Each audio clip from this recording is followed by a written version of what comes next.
बिल्लाहि मिनश्शैतानिर्रजीम बिस्मिल्लाहिर्रहमानिर्रहीम वसल्लल्लाहु अला मुहम्मदिन व आलिहि ताहिरीन। मौजू गुफ्तगू तबर्रा, आपकी खिदमत में तबर्राए ज़बानी और लिसानी के सिलसिले में गुफ्तगू जारी और सारी है। तबर्राए ज़बानी के लिए मराजे कराम उलमाए इज़ाम गुज़िश्ता उलमा से लेकर के अब तक का इस बात पर इत्तेफाक है, तबर्राए अलनी इंसान को नहीं करना चाहिए, बिलखुसूस ऐसे मकामात पर जहाँ पर यह महसूस हो रहा हो कि तरफ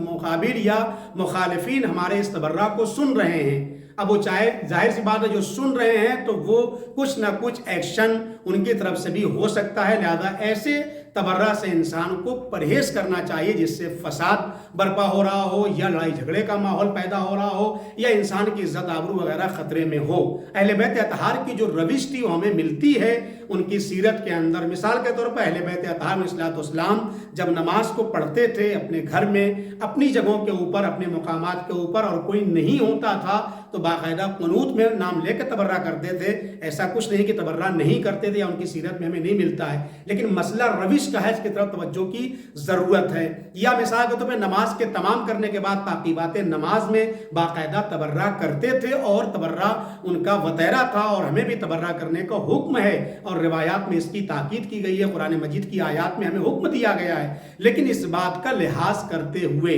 कि एलनी तौर पर तबर्रा करने से हम परहेज करें, हत्ता एलनी तो अलग मसला है, अगर कोई एक आदमी भी सुनने वाला मौजूद है दुश्मन तो यहाँ पर भी परहेज करना चाहिए। ऐसी सीरत हमारे इमाम मासूमीन की मिलती है कि इंसान मस्जिद में तबर्रा कर रहा था, लोगों ने इमाम सादिक अलैहिस्सलाम को बताया तो इमाम ने बरजस्ता कहा कि अल्लाह की उस पर लानत हो, क्योंकि उसकी लानत की वजह से लोग हम पर लानत करने लगेंगे जो हमारे मुखालिफिन और दुश्मन हैं। और ये बात न तो कुरान ने पसंद की है न अहले बैत अतहार अलैहिस्सलाम ने पसंद की है कि हम दूसरे को खुदाओं को बुरा भला कहें, उनको लान तान करें जिसकी वजह से हमारे हकीकी खुदा को बुरा भला कहने लगे। इसी तरीके से ये भी रिवायतें मौजूद हैं कि दूसरे के मानने वाले पेशवाओं को तुम इस तरीके से लान तान अगर करोगे कि जिसकी वजह से हमारे ऊपर लोग लान तान करने लगे तो ये लान तान जो हमारे ऊपर होने लगी है इसके तुम भी जिम्मेदार करार पाओगे। इस तरीके के नौलागा में खुतबात मौजूद हैं कि जब लोग लान तान करने लगे तो इस्लाम ने खुद जंग सिफ़ीन में रोका है और ये कहा है कि इन्नी अकरहु लकुम, मुझे नापसंद है ये बात कि अन सब्बाबिन, कहीं तुम्हारा शुमार भी